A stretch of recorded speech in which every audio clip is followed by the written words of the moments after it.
Amigos e amigas que acompanham o canal do Luiz Ademar, grande abraço a todos. Vamos falar das semifinais da Libertadores. Palmeiras 0, Atlético Mineiro 0. Primeiro jogo no Allianz Parque foi na terça-feira, dia 21, ontem. E olha, nível técnico da partida muito ruim, mas as estratégias dos treinadores deu para entender.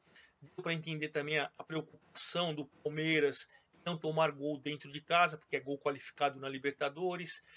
O Atlético tentou impor seu ritmo, perdeu um pênalti com o Hulk, foi até melhor na partida, mas num contexto geral, pelo elenco das duas equipes, pelo que nós esperamos das duas equipes, o jogo foi muito abaixo.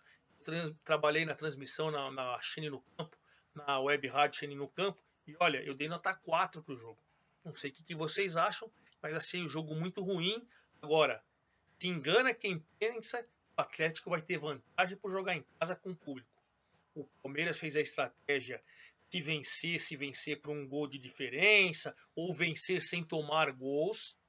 Foi cauteloso demais, eu entendo até, mas o planejamento para o próximo jogo deve ser um planejamento melhor, pelo menos pelo que eu vi na entrevista coletiva das duas equipes.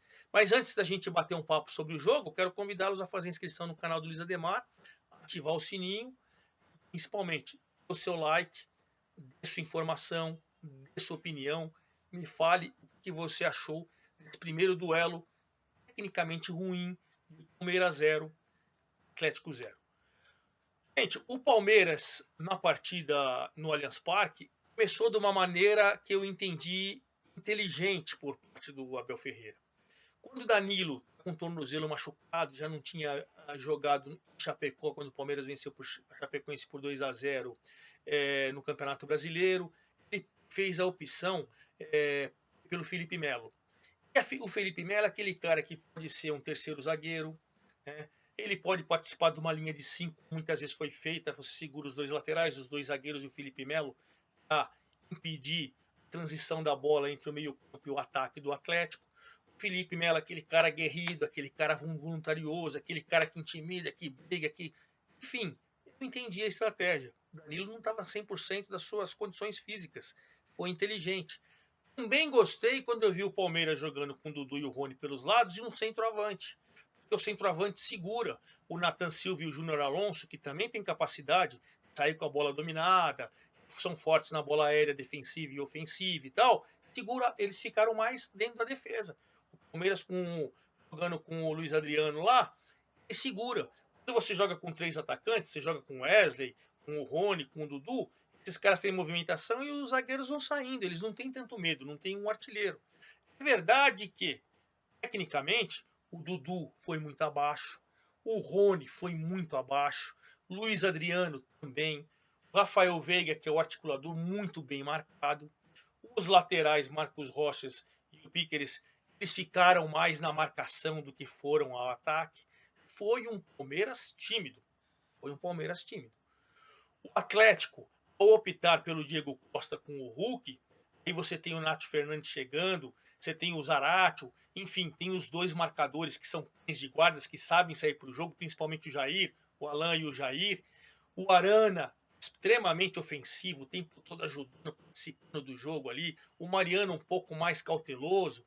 Enfim, se você for ver o elenco das duas equipes, era promessa de grande jogo. Não foi. Não foi. A estratégia era marcar, aí a gente tem que elogiar a Cuca e o Abel Ferreira. Marcação, o sistema de criatividade dos dois times não funcionou. Os volantes foram soberanos dos dois times. Os zagueiros pouco correram risco. Não teve nenhuma grande defesa do Everton e do Everson. Não teve. Se eu fosse citar no primeiro tempo, teve um chute do Arana, que ele bateu à esquerda do gol do Everton. Penso eu, pelo nível do Everton, se fosse no gol, defenderia. Teve um chute para fora também do Rony no primeiro tempo, hein? No primeiro tempo. E nada demais. Aos 40 minutos, na única oportunidade, o Diego Costa, porque é o seguinte, o Diego Costa, quem ficava na caça dele era o Gustavo Gomes. Né? E como o Hulk vai pelos lados, o Hulk podia ser marcado ora por Luan, jogou muita bola, hein? Ora pelo Piqueres, na marcação também foi bem. Então, onde que estava o Hulk era mais setorizado. Já o Diego Costa, que ficava fazendo aquela transição, principalmente dentro da área, o Gustavo Gomes estava o tempo todo na caça dele. Gustavo Gomes está na caça dele. A única escapada aos 40 minutos, o Gustavo Gomes foi dar um tapa na bola, passou o Diego Costa e ele chutou o Diego Costa, pênalti claro, não teve nenhuma polêmica, ninguém reclamou nem nada, pênalti claro. O Hulk, aquela coisa, pênalti bem batido, é pênalti que a bola entra, né? Porque o Hulk meteu o Everton de um lado, bola do outro. Só que ele bateu com o peito de pé com força, a bola bateu na trave e foi para fora. Uma grande oportunidade do jogo foi esse pênalti perdido pelo Hulk. Veio o segundo tempo, eu esperava as equipes já com alguma novidade, não o Atlético. O Atlético, dentro da sua proposta, ele ficou mais com a posse de bola, ele propôs mais o jogo, ele tentou marcar pressão à saída de bola do Palmeiras. Fora de casa, ele fez o dele, eu entendo. Eu esperava mais do Palmeiras, que ficou retraído, nitidamente jogando só para contra-ataque. Só que como o Rony e o Dudu estavam mal, e o Rafael Veiga, bem marcado, não conseguia fazer essa bola transitar no ataque, Palmeiras não existiu ofensivamente. E o segundo tempo, os times voltaram com a mesma coisa, e aí quando deu 20 minutos, aí sim o Abel Ferreira percebeu que seu ataque era nulo, porque no segundo tempo, logo com 3 minutos, o Hulk tentou um chute de fora da área perigosa, a bola passou perto do travessão do Everton, e depois cobrando falta. Também um goleiro do nível do Everton, com todo respeito, nada que dá para tirar algum susto. Se fosse no gol, ele defenderia. Mas tentou. A hora que percebeu com 20 minutos de jogo o Palmeiras não reagia, fez a mudança no ataque. O Abel colocou o Wesley no lugar do Dudu, colocou o Davidson no lugar do Luiz Adriano.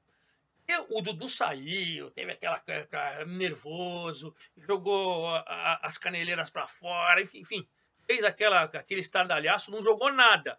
Se eu fosse o Abel, eu tinha tirado o Rony. Entre Rony e Dudu, os dois mesmo nível ruim tecnicamente, eu preferia ter tirado o Rony. Mas enfim, nada justifica a partida apagada e sair nervoso o Dudu. Não adiantou. Daverson virou um poste assim como estava o Luiz Adriano. O Wesley não conseguiu jogar assim como estava o Dudu. E aí aos pouquinhos as equipes foram mexendo, né? O Patrick de Paula no lugar do Zé Rafael, os 35 minutos, acho que entrou tarde. Vou falar uma coisa para vocês, a minha opinião. Rafael não tem, o Zé Rafael não tem bola para ser titular do Palmeiras. Também não entendo o Marcos Rocha. Por que não testar um menino de lateral direito? Por que o Patrick de Paula não jogar no lugar do Zé Rafael? Enfim, Zé Rafael que não jogou absolutamente nada, o Patrick de Paula entrou, depois entrou aos 40 minutos o Verón no lugar do Rony, o Danilo no lugar do Felipe Melo, mas já era tarde. O jogo foi ruim, sem chances claras de gol, mas nas estratégias, ouvindo as entrevistas pós-jogo, ouvi o Cuca falando que, poxa, ele tentou, ele teve posse de bola, ele finalizou mais e tal, mas que para fora de casa tá bom, empate. Agora em casa ele vai ter público, o Palmeiras não teve. Isso que eu não concordo no futebol brasileiro, em sul-americano. Você tem público no jogo de ida e não tem no de volta. Você vê a CBF liberou público Série D do Campeonato Brasileiro. Mas são mata-mata das oitavas.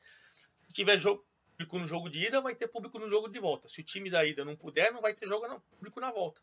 O princípio da igualdade. Mas a Comebol não está nem aí. O certo é que agora o Atlético vai jogar na próxima terça-feira no Mineirão com público. E o Atlético Mineiro acredita que tem a vantagem. Eu não acredito, não. As equipes são iguais. Vendo o que o Abel Ferreira falou pós-jogo, ele analisou o time, ele falou que ele queria tirar as linhas, a criatividade ali do Zarate, do Nath Fernandes, do Hulk, do Diego Souza, que saiu machucado, o Diego Costa, aliás, que saiu machucado e duvido que jogue o jogo de volta, duvido, Diego Costa, mas enfim, o Atlético foi anulado, agora ele falou que ele precisa fazer algo diferente no jogo de volta e vai precisar mesmo. Se eu sou você, eu colocaria Danilo, colocaria o Patrick de Paula, Rafael Veiga e Scarpa. 2 meias e 2 volantes. 4 homens no meio campo, Dudu e Luiz Adriano. Ou se você não quiser um centroavante, quiser 2 caras de velocidade para o contra-ataque, Dudu e Rony. É uma maneira que eu entendo para você ter contra-ataque, congestionar o meio, ter mais criatividade e ter cara do meio que chegue. os 2 volantes e os 2 meias chegam. Eu faria isso. Vamos ver o que vai fazer o Abel. O certo é que antes do jogo de terça-feira, o Palmeiras tem um clássico com o Corinthians sábado em Itaquera. Eu até dei um time aí que eu escalaria no Palmeiras. O goleiro Everton, beleza, eu colocaria para jogar. Mas eu colocaria Renan, colocaria Patrick de Paula, colocaria Davis, colocaria Mike, colocaria Scarpa, Veron, o Danilo que não jogou quase nesse jogo, o William. Né? Eu faria um mistão. Ó, essa é a importância que tem. Ah, mas o Palmeiras está brigando pelo título. Tá brigando pelo título. Esses caras podem bater o Corinthians, cara. E você tem um jogo da vida para ir para a final da Libertadores. Para que arriscar? Ou o Diego Costa, como estourou. Pode estourar um jogador. Um clássico ainda, onde que a coisa vai com um time forte, mas com o seu time reserva. Muitos caras bons. O William é bom, Scarpa é bom, Patrick de Paula é bom, o Mike, você põe no mesmo nível do que o Marcos Rocha, o Renan é bom. É isso. É isso. Eu faria isso. E no Atlético a mesma coisa. Vai jogar com o São Paulo no Morumbi. Quem estourar, já estourou o Diego Costa. Tem um jogo pegado, tem 7 pontos de vantagem para o Palmeiras, que é o segundo colocado. E você tem o Igor Rabelo e o Hever, 2 zagueiros, tem o Guga lateral. Você tem o Vargas, tem o Peno, tem o Sacha, tem o Franco, tem o Johan. Joga com o elenco. Eu faria isso e iria com o meu time titular, sossegado, só trabalhando, descansado, no jogo da volta. Vamos ver o que os treinadores pensam, o que fará o Abel no clássico contra o Corinthians, o que fará o Cuca para o duelo contra o São Paulo. Evidentemente, na terça-feira, a definição de quem será o finalista, eu venho com mais informações para vocês. Forte abraço a todos e até a próxima.